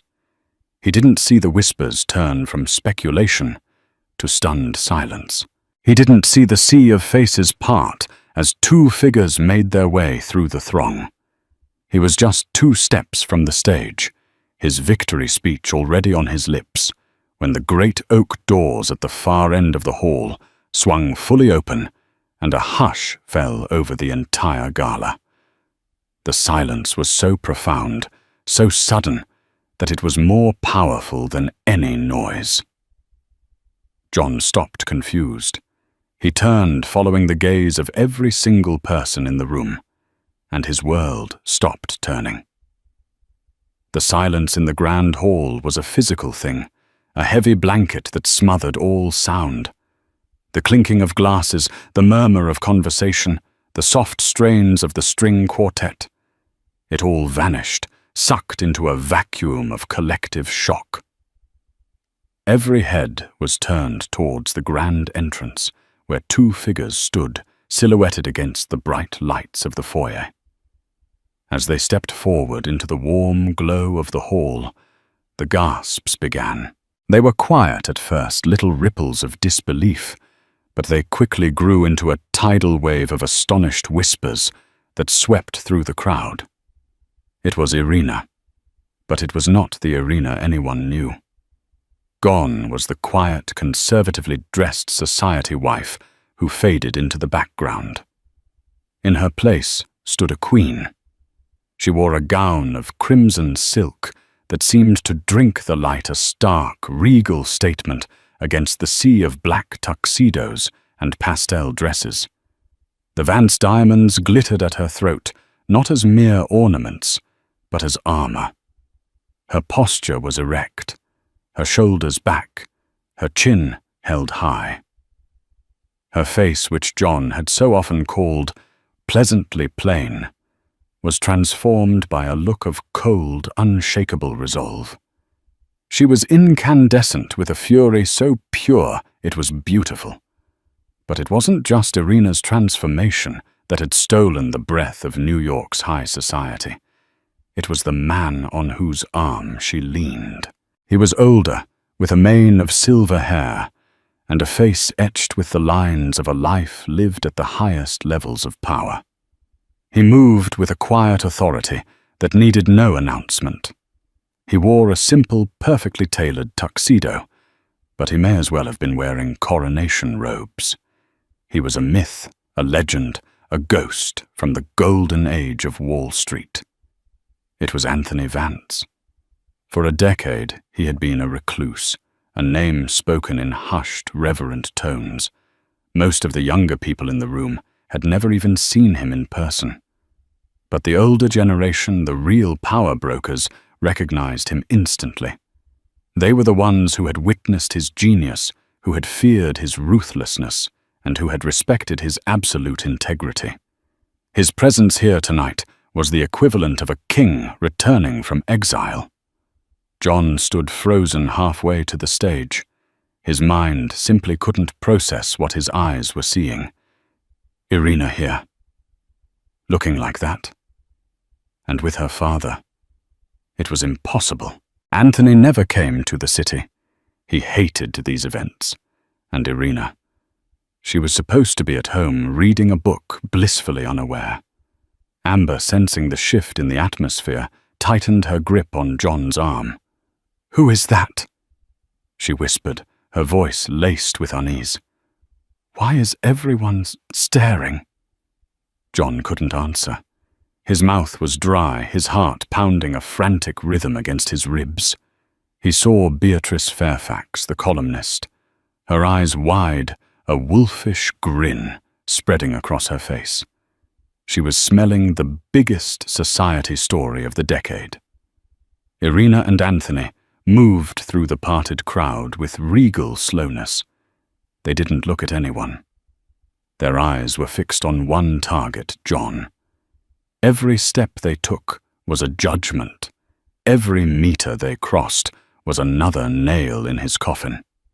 The crowd, sensing a confrontation of epic proportions, instinctively backed away, creating a wide, clear path between the entrance and the stage like an executioner's lane. As they drew closer, John could see Irina's eyes. The warm, forgiving blue he knew was gone. In its place was a glacial ice, a chilling emptiness that promised no mercy. The placid, accommodating woman he had married was gone. In her place was a stranger, a Vance, and she was looking at him not with the pain of a betrayed wife, but with the cold contempt of a CEO looking at an underperforming asset about to be liquidated. Anthony's gaze was even more terrifying. It was the look of a creator surveying a flawed creation just before he smashes it to pieces. There was no anger, no passion, just a profound, quiet disappointment that was somehow infinitely worse. They stopped a few feet from John and Amber. The silence stretched, becoming unbearable. The entire social and financial elite of New York was holding its breath, waiting. Finally, Anthony spoke. His voice was not loud, but it carried the weight of his legacy, cutting through the silence and reaching every corner of the vast hall. He didn't look at John. He looked past him towards the museum director, who was still standing dumbfounded on the stage. "I believe Anthony Vance said, his voice as cold and clear as a winter morning, that there has been a mistake in the evening's program. Mr. Smith will not be speaking tonight." John's blood turned to ice water in his veins. Anthony Vance's words, spoken so calmly, were not a request. They were a decree. The world tilted on its axis, the glittering ballroom seeming to warp and bend around him. He finally found his voice, a strangled, incredulous croak. "Anthony. Irina. What is the meaning of this? What are you doing here?" He forced a laugh, a hollow, desperate sound. "Trying to surprise me." "Well, you've certainly done that." He turned to the crowd, trying to reclaim control to frame this as a bizarre family prank. "My father-in-law, ladies and gentlemen, always one for a dramatic entrance." No one laughed. No one even smiled. They were watching a public execution, and they were mesmerized. Anthony took a deliberate step forward. He addressed the crowd, now his voice resonating with an authority John could only ever imitate. "Good evening. For those of you who don't know me, my name is Anthony Vance. I founded the company that generously sponsored this wonderful event tonight. I have been retired for 10 years, content to leave the running of my life's work in what I believed were capable hands." His eyes finally settled on John, and the temperature in the room seemed to drop 10 degrees. "It has come to my attention," Anthony continued, "that my faith was misplaced. Vance Smith Industries was built on a foundation of integrity, stability, and fiduciary responsibility. Recently, under the leadership of Mr. Smith, the company has engaged in a series of reckless, highly leveraged acquisitions that have put the entire enterprise at risk. He has done so without the full, transparent approval of the board, and more importantly, without the approval of the majority shareholder." A collective gasp went through the room. Majority shareholder. Everyone thought John was the one in charge. John's face went white. "Now just a minute," he sputtered, taking a step towards Anthony. "That's privileged company information. This is not the time or the place. This is precisely the time and the place." Irina's voice cut in sharp and clear as shattered glass. It was the first time she had spoken, and the sound of her voice, so full of command, stunned John into silence. She glided past her father to stand directly in front of John and Amber. She looked at Amber, her eyes sweeping over the cheap shock of the red dress and the desperate ambition in the younger woman's face. There was no jealousy in her gaze, only a sort of weary pity. "Miss Collins," Irina said, her voice dangerously soft. "You are the rising star, I presume, the brilliant protégé." She let the words hang in the air, dripping with sarcasm. "You hitched your wagon to a man who promised you a kingdom. I feel it's my duty to inform you that you've been riding with a court jester who was merely allowed to sit on the throne for a while." Amber paled, her triumphant smile dissolving into a mask of horror and confusion. She looked at John, her eyes silently begging him to fix this, to reassert the power she had found so intoxicating. But John was speechless, floundering. Irina turned her full attention to her husband. "You thought I was a fool, John. You thought I was content to live in your shadow, oblivious, while you played with my family's money and slept with your subordinates. You mistook my patience for weakness. You mistook my silence for ignorance." She took a step closer, her voice dropping to a conspiratorial whisper that was somehow audible to everyone in the silent hall. "Let me be very clear. You are the CEO, a title, an employee. I am the majority shareholder, the owner. The Vance Family Trust, of which I am the sole trustee, controls 51% of this company. Your reign is over." From the edge of the crowd, a man in a dark suit stepped forward. It was Marcus Thorne, the Vance family lawyer. He handed a folder to the museum's head of security, who then approached John. Mr. Smith, the security head, said, his voice formal and unsympathetic. "You are being served with a court injunction barring you from entering any Vance Smith property, effective immediately. There will be an emergency board meeting tomorrow at 9 a.m. to vote on your termination for cause." John stared at the papers as if they were written in a dead language. His empire, his identity, his entire world had been dismantled in less than 5 minutes, in front of everyone who mattered. His face, which had been a mask of arrogant confidence, crumbled. He looked around wildly, seeking an ally, a friendly face, but all he saw was a mixture of pity, morbid curiosity, and thinly veiled schadenfreude. He turned to Irina, his eyes pleading. "Ellie, please, we can talk about this at home. Don't do this." Irina looked at him, and for the first time a flicker of emotion crossed her face. It was not love, not even hatred. It was a profound and final indifference. "There is no home anymore, John," she said. "And my name is Irina Vance." She turned her back on him. Anthony took the microphone from the podium on the stage. "My apologies for the interruption," he announced to the stunned audience. "Please enjoy the rest of your evening." Vance Smith Industries is now under new management. Stable management. And I am pleased to announce that the board will be voting to appoint its new interim chairwoman tomorrow morning. My daughter Irina Vance. The finality of it was absolute. John Smith was no longer just a cheating husband. He was a footnote. A publicly disgraced unemployed footnote.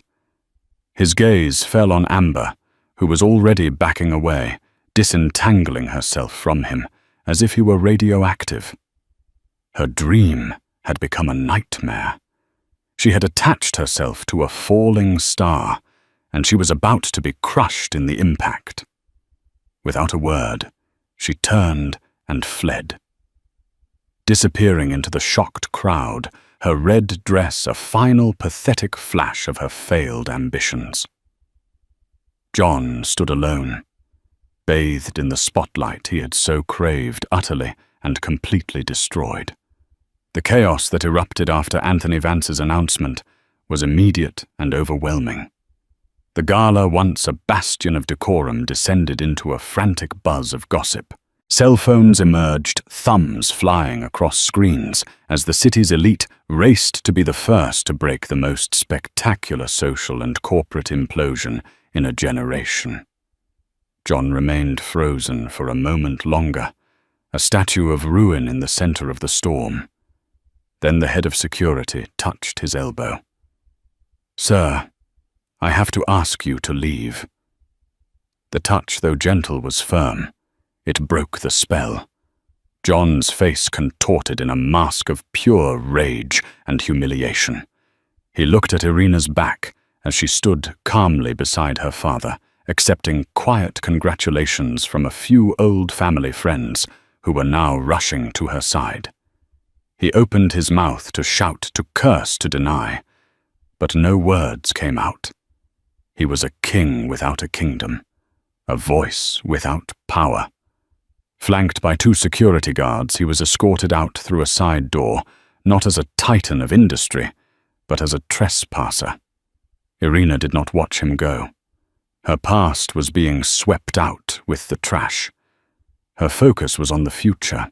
The rest of the evening was a blur of handshakes, murmurs of support, and looks of newfound respect. People who had barely acknowledged her for a decade now clamored for her attention. She was no longer John's quiet wife. She was the power in the room, the new sun around which they all suddenly orbited. The following morning, the news was everywhere. The Wall Street Journal ran the headline, "Vance returns. Heir apparent ousts CEO Croft in dramatic coup." Beatrice Fairfax's column was even more direct. "Gala of the damned Crofts' reign ends in public humiliation." The stories detailed John's affair, his reckless business dealings, and the stunning revelation of Irina's true position. The 9 a.m. board meeting was a formality. The board members who had been cowed by John's aggressive style fell in line immediately under the steely gaze of Anthony Vance, who attended via video conference. The vote to terminate John was unanimous. The vote to install Irina Vance as interim chairwoman was also unanimous. When the meeting was over, Irina walked down the hallway to the corner office. The large, ostentatious brass plate on the door still read, "John Smith, Chief Executive Officer." She ran her fingers over the letters, then looked at the building's head of maintenance, who stood waiting with a toolbox. "Please have this removed," she said calmly. Immediately. She pushed the doors open and stepped inside. The office was just like the rest of John's life, a monument to his own ego. A massive, imposing desk dominated the space. The walls were covered with photos of him shaking hands with politicians, grinning on sailboats and accepting awards. His scent, that arrogant, expensive cologne, still lingered in the air.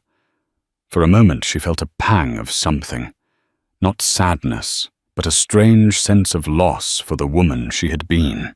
The naive young woman who had believed in fairy tales, who had loved a man that never truly existed. She had been weak, trusting, and complacent. That woman had died last night. Irina walked to the floor-to-ceiling windows, the same view she had from her penthouse prison. But from here, it felt different. It was not a gilded cage. It was a kingdom. Her kingdom. She looked down at the bustling streets of Manhattan, the arteries of commerce and power, and felt not fear or inadequacy, but a surge of profound, invigorating purpose. She spent the rest of the day in a whirlwind of meetings with lawyers, department heads, and accountants. She was decisive, intelligent, and utterly in command. The years she had spent quietly reading, observing, and learning the very things John had mocked had prepared her for this moment. She absorbed complex financial data, asked insightful questions, and laid out a clear, concise plan to stabilize the company and undo the damage John had caused. The staff, who had lived in fear of John's volatile temper, looked at her with a mixture of awe and relief. Late in the afternoon, her father called. "How does the chair feel?" he asked, a rare note of humor in his voice. "A little large," Irina admitted, a small smile touching her lips. "But I think I'll grow into it." "I have no doubt," Anthony said, his voice thick with pride. "Your mother would have been so proud, Irina. You are truly a Vance." After she hung up, she sat in the deepening twilight, the city lights beginning to twinkle to life below. She was no longer Mrs. John Smith. She was not even just Anthony Vance's daughter. She was Irina Vance, the chairwoman of Vance Smith Industries. She had been tested by the deepest betrayal, and instead of breaking, she had been forged into steel. Her revenge was not just in taking John's job, it was in being brilliant at it. Her triumph was not just in winning, but in reclaiming herself. The road ahead would be difficult, but for the first time in a decade, it was her own. And she was ready to walk it. The St. Regis Hotel suite was by any measure a pinnacle of luxury. Gilded fixtures gleamed, the bed was the size of a small country, and a bottle of complimentary champagne sat sweating in a silver bucket. For John Smith, it was a prison. He had stumbled here in the early hours of the morning, his mind a chaotic whirlwind of fury and disbelief. He'd been on his phone ever since a general trying to rally an army that had already deserted. His first call was to his lawyer, a man who had been on his payroll for a decade. The response was clinical. "John, I'm sorry. My primary duty is to the corporation.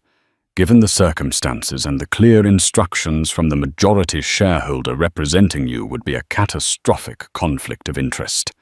You'll need to find new counsel." The line went dead. He tried the board members one by one, men he had golfed with whose backs he had slapped at expensive dinners. Most didn't answer. The one who did, a senior director named George Matheson, was brief. "You brought this on yourself, son. You played with Anthony Vance's money, and you humiliated his daughter. There's no coming back from that. Lose my number." Desperation clawed at him. He scrolled through his contacts, his thumb hovering over Amber's name. He called. The call didn't even ring. It went straight to a recorded message. "The number you have dialed has blocked incoming calls from your number." Blocked. The woman who had sworn he was a visionary, who had looked at him with doe-eyed adoration just 24 hours ago, had already cut him loose. She was a cockroach scurrying from the light, and he had been a fool to think her loyalty was to him and not to the power he wielded. He threw the phone across the room, where it hit the silk-papered wall with a pathetic thud. He was utterly, completely alone. The power he thought he possessed, the loyalty he thought he commanded, it was all an illusion. It had never been his. It was rented, borrowed from the Vance name, and his lease had been terminated in the most public way imaginable. The silence of the hotel room was deafening, broken only by the frantic, panicked thumping of his own heart. He was John Smith, but without the title, without the company, the name meant nothing. He was a ghost haunting a life that was no longer his. Meanwhile, 40 blocks south, Irina Vance was not haunting an old life. She was building a new one. She arrived at the Vance Smith building at 7 a.m. sharp, not in a chauffeured town car, but in a taxi. She wanted to walk through the front doors on her own 2 feet. The office was already buzzing with the news, and as she walked through the lobby, a hush fell. People stared, their faces a mixture of awe and apprehension. She offered a small, professional smile and a nod, her calm demeanor, a stark contrast to the chaos of the previous night. Her first order of business, was to meet with the head of human resources. Ms. Vance, the woman, a stern but fair executive named Carol, began. Regarding Amber Collins, her employment is to be terminated. Irina stated, her voice even. For gross misconduct and a violation of the company's fraternization policy. Offer her the standard severance. Have security escort her from the building. No drama, no spectacle. We've had enough of that. We are a place of business, not a tabloid. Carol nodded, visibly relieved. Understood, ma'am. Irina's command was absolute, but it wasn't tyrannical. It was efficient. She spent the morning in back-to-back meetings, methodically untangling the web of high-risk deals John had initiated. She discovered he had leveraged company assets to near breaking point to fund a vanity project, a speculative tech venture with no clear path to profitability. He had been playing roulette with her family's legacy. With each document she reviewed, her resolve hardened. This was no longer about personal betrayal. It was a rescue mission. Around noon, her assistant buzzed. "Ma'am, it's a Mr. Smith on your private line. He's been calling repeatedly. I told him you were unavailable." Irina held up a hand. "It's all right, Maria. Put him through." She leaned back in her new leather chair, a chair that fit her perfectly, and picked up the receiver. "What do you want, John?" she asked, her tone flat. His voice came through the line, a ragged, desperate sound she barely recognized. "Ellie, thank God! Ellie, you can't do this. We need to talk. This is insane." "There is nothing to talk about," she replied calmly. "The board has voted. The injunction is in place. It's over. Over 10 years of marriage over." Just like that. "Because of one mistake," he pleaded, his voice cracking. "You're destroying my life. Our life over a moment of weakness." Irina almost laughed. A moment. It was 100 moments, 1,000 lies. "Our life was a fiction you wrote, John. And your mistake was not the affair. Your mistake was believing I was a fool. Your mistake was gambling with my father's company. This is not an emotional decision. This is a business decision." "Business," he spat, the desperation turning to his old familiar venom. "You don't know the first thing about business. You're a librarian in a ball gown. You'll run Vance Smith into the ground in 6 months. There it was. The sneering condescension she had lived with for a decade. But now it had no power over her. It was the impotent snarling of a caged animal. "That is a risk the majority shareholder is willing to take," she said, her voice as cold as steel. "Goodbye, Mr. Smith. Do not contact me again. Any further communication will be through our respective lawyers. I believe you are in the process of finding one." She hung up the phone before he could reply, the click of the receiver, a final, definitive end. She did not feel sorrow. She did not feel anger. She felt quiet, a profound and peaceful quiet. The nagging background noise of John's ego, which had dominated her life for so long, was finally gone. She stood and walked to the vast window looking down at the city. It was her city now. The empire was hers to command. The ashes of her old life, of her marriage, were behind her. From them, she would build something stronger, something more honest, something that was entirely her own. She was no longer a wife, an accessory, or a secret. She was Irina Vance, and she was just getting started. Irina's story is a powerful reminder that the quietest person in the room is often the most formidable. She endured betrayal, not with tears, but with strategy turning her deepest pain into her greatest source of power. She didn't just get even. She got everything. By reclaiming her family's legacy, she reclaimed her own life, proving that a person's worth is never determined by who they stand beside, but by the strength with which they stand on their own. It's a testament to the fact that you can never underestimate a woman who has finally decided to fight for herself. What did you think of John's epic downfall and Irina's triumphant rise? Let us know your favorite part of her revenge in the comments below. If you loved this story of empowerment and justice, please show your support by hitting that like button, sharing it with someone who needs a dose of inspiration, and subscribing for more unforgettable tales. Don't forget to ring the notification bell so you never miss a single story